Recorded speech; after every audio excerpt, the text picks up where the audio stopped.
يرسله قطرات منفصلة، لا تختلط قطرة منها بأخرى، لا يتقدم متأخرها ولا يتأخر متقدمها، لا تدرك القطرة صاحبتها فتمتزج بها، ولو نزلت دفعة واحدة لتضرر الناس ولا أفسدت الزروع والثمار.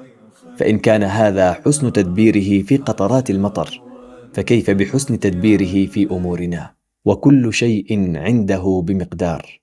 لو استقر مفهوم هذه الآية في شغاف قلوبنا، لاستطعنا أن نقابل الدنيا بوجه جديد وقلب حديد ويقين راسخ، تهون معه شدائد الدنيا وابتلاءاتها.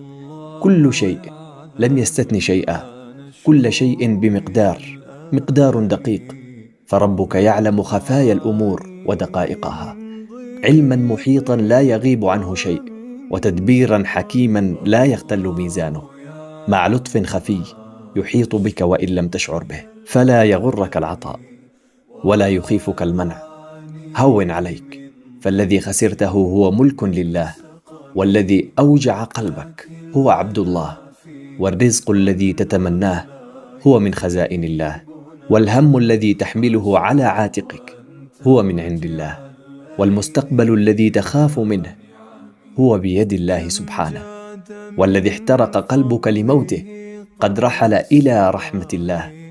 نحن من الله وإلى الله، وجميع ما فينا وما لدينا وما خسرنا وما نريد وما نتمنى وما نشعر هو ملك لله. فهل تظن أن الله سوف يتركك وأنت منه وإليه؟